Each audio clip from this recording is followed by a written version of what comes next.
Cleveland, Ohio, nothing, not even a stroke, was going to stop Darren Smith from meeting Gene Simmons of Kiss. Gene Simmons of Kiss.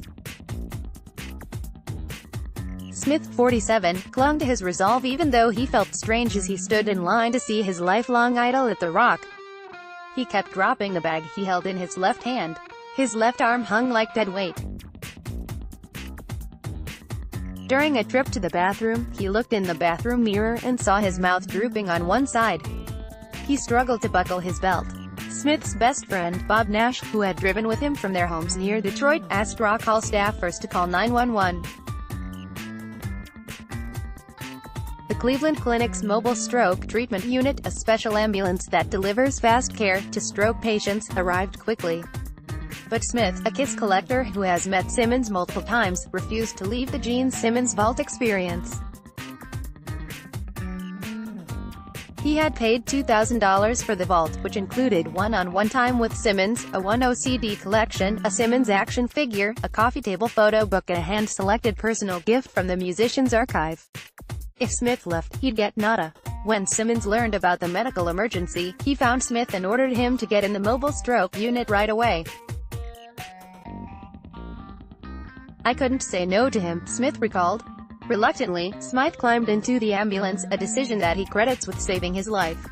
Fast treatment is critical time is brain, stroke specialists often say.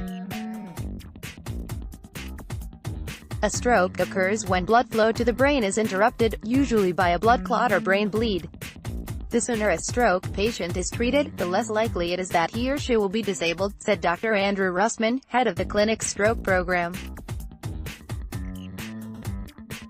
Reduced disability, in turn, means less money and time spent on rehabilitation, and less time away from work. The mobile stroke unit brings the emergency department to the patient wherever they are stricken. Launched in 2014, this single stroke unit serves 11 cities in Cuyahoga County and operates 7 days a week. The clinic has the only stroke treatment unit in Northeast Ohio. Since inception, the unit has transported more than 1,000 patients, the clinic said. It takes most stroke patients to the Metro Health System, university hospitals and the clinic. When the Rock Hall emergency call came, the EMS dispatcher sent a traditional ambulance as well as the stroke unit to the address. If Smith had not actually had a stroke, EMS would have taken him to a nearby hospital for treatment. The stroke unit is outfitted with blood testing equipment, a portable CT scanner that wirelessly transmits brain images to clinic neuroradiologists and two-way video conferencing technology connected to clinic stroke specialists. The unit's critical care team also can administer tissue plasminogen activator (TPA), a blood clot-busting drug, intravenously when necessary. Treatment begins by the time Smith finally was persuaded to get into the stroke unit. He was paralyzed on his left side. His blood pressure was sky-high. While en route to the clinic, the stroke unit's 4-person critical care team asked Smith to follow simple commands, to make a fist, raise an arm or remember his birthday, to determine how much impairment already had occurred. The CT scanner revealed that Smith had a type of stroke called an intracerebral hemorrhage, a bleed caused by the rupture of a small blood vessel in the brain. The video conferencing setup linked the stroke unit's crew to Russman, who was at home. The doctor used a separate desktop computer installed and specially configured for telemedicine, to observe Smith and view his CT scans. Smith didn't need TPA, the clot-busting drug, which is used only on patients whose strokes are caused by a blocked blood vessel in the brain, Russman said. The team worked to get Smith's blood pressure under control while Russman briefed the clinic's neurological ICU on his condition. After arriving at the clinic, Smith underwent surgery to remove the brain bleed. They were completely ready for him when he got there, Russman said. "We did so much for this guy. It made me feel really good about what I do." Other care providers shared that sense of accomplishment. "It is amazing," said Nurse Joseph Kale, who is part of the critical care team. "It's a great feeling. It's why I became a nurse, so I could save lives and make people better." Stroke units spread. The clinic's stroke unit was the second one in the country when it debuted 4 years ago. More than a dozen such units have been deployed in the United States since the first one was created in Houston in 2014, according to the American Heart Association.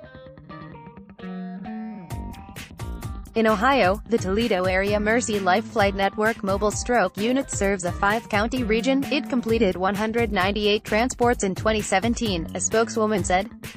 As more mobile stroke units pop up, healthcare experts question whether they are worth the expense and whether they actually improve health outcomes. New units cost between $800,000 and $1.2 million, plus operating costs. The clinic spent about $1 million to buy its stroke unit, which costs $500,000 to $600,000 a year to operate.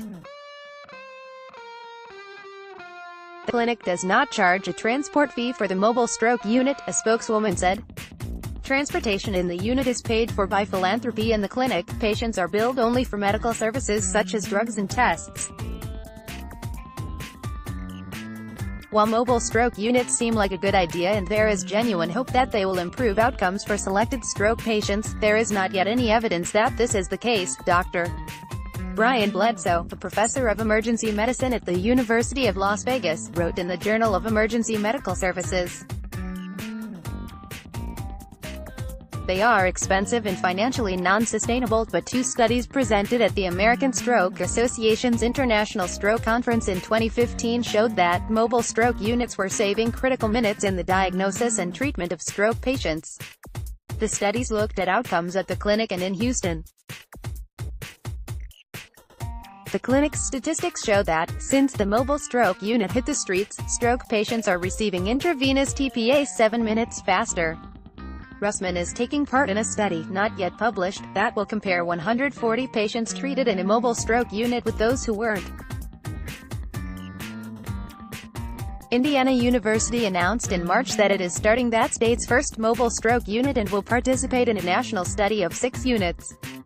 The debate is settled for Darren Smith, who returned to Michigan for rehab. Health insurance provided by his job as a mail carrier has covered almost all of his medical bills, except for the $1,200 cost of an ambulance ride from Cleveland to Michigan. Despite having to use a wheelchair and negotiate around his paralyzed left arm, Smith feels lucky to be alive and able to sip one of the Gene Simmons signature sodas that the rock icon sent to him. "Mobile stroke unit saved my life," Smith said. "I could have died.